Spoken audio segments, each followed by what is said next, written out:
Welcome to The Explainer. Today, we're jumping right into a fascinating deep dive on a topic that literally governs almost every single interaction we have, but, it almost always remains entirely unspoken.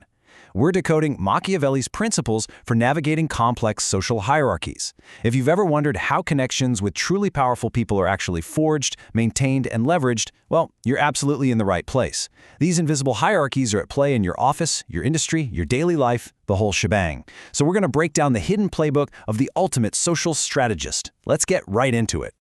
Okay, I want to start by challenging a massive, very common assumption.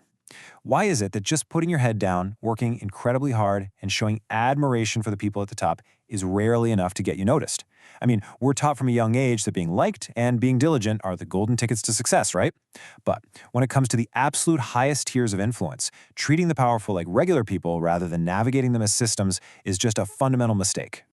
Okay, let's dive into this. There's a core difference in mindsets here. Amateurs usually suffer from what's called the beginner's illusion. They think the ultimate goal is friendship and admiration. But the powerful? They speak an entirely different dialect. They speak the language of power. They view human relationships as this vast web of alliances, unspoken debts, and leverage. Honestly, they don't want a fan club, they want a functional machine. To connect with power, you have to realize that no bond is ever truly neutral. Every single connection either raises or lowers your position in this invisible hierarchy. Phase 1. Entering the ecosystem. So, how do you actually make an initial approach without being instantly dismissed or, rejected as just another sycophant? Well, it all comes down to becoming the stabilizer. You've got to remember that people with power are absolutely surrounded by takers, advisors, flatterers, parasites, people who are constantly asking for things. If you walk up to them as a beggar showing need, you instantly lose status. Instead, your immediate goal is to approach as an answer.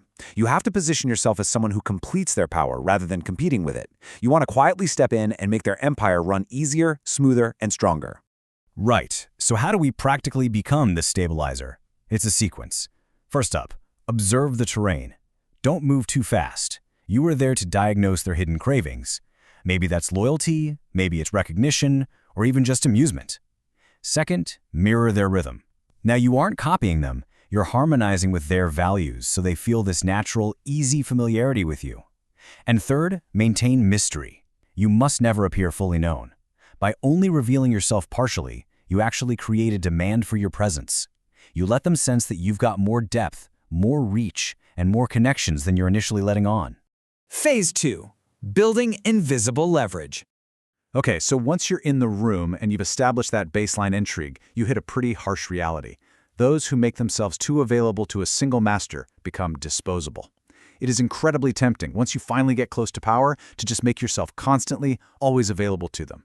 But the powerful inherently protect what is independent and hard to possess. If your allegiance feels totally automatic, it just loses its worth. You have to maintain this really delicate distance to keep them actively competing for your loyalty.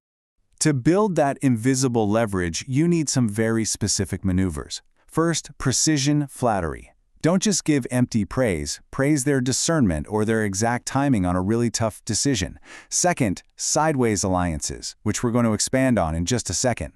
Third, action-backed gratitude. Turn your gratitude into an equal exchange. Don't just say thank you like a servant. Actually return the favor later with valuable information like a true strategist. And finally, subtle rebellion. Show a spine. A polite, intriguing disagreement tells them you have your own mind. And let's be real, people without spines simply cannot be trusted at the highest levels. Now, I mentioned sideways alliances a second ago, and that perfectly tees up the concept of invisible princes. A lot of social climbers completely obsess over impressing the figurehead at the very top. But the true game? That lies in befriending the circle directly around them. In your workplace, this might be the executive assistant or the chief of staff. These are the invisible princes. They control access and they shape perception. If you win their quiet protection, they will carry your name upward into rooms you haven't even entered yet. And the best part is, you never even have to ask. Phase 3. Surviving the summit. And this brilliantly illustrates what happens next.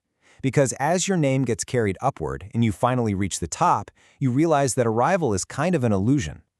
The higher you climb, the less logic actually governs relationships. Up here, everything operates entirely on emotional economics. Performers exhaust themselves competing directly for the spotlight, always seeking that short-term applause.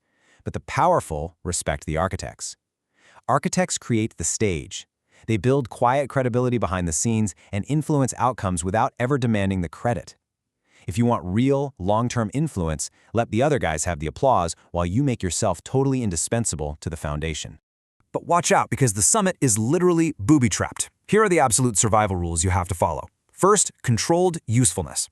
Actually, this sounds crazy, but if you become completely irreplaceable, you become an intolerable threat, because power absolutely hates dependency. So offer value but rotate it.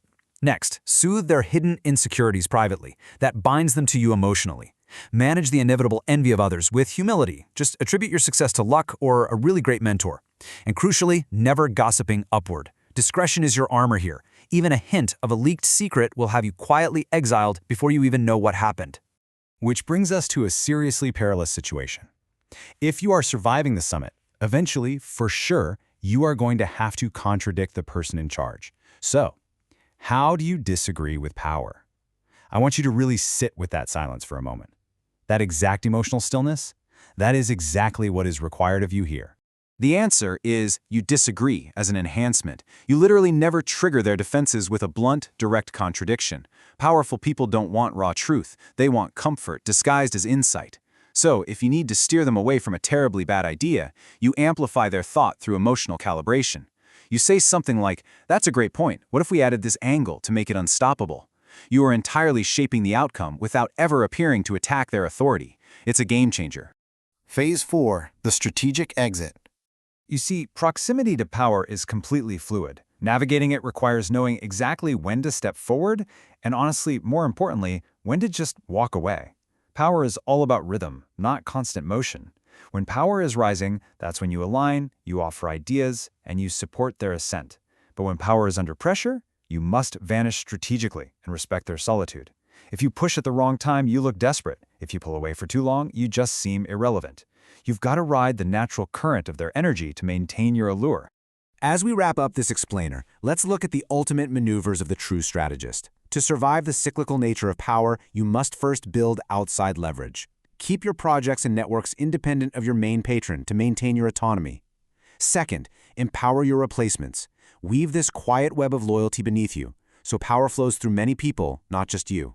And finally, the ultimate Machiavellian paradox. Step aside at the peak. Retreat just before the inevitable changing of the tides. To disappear at your absolute highest point is to preserve your mystique forever. So we've covered the mechanics of entering the ecosystem, building invisible leverage, surviving the emotional summit, and knowing exactly when to strategically exit. I want to leave you with this final, provocative thought to evaluate your own position in the hidden hierarchies of your daily life.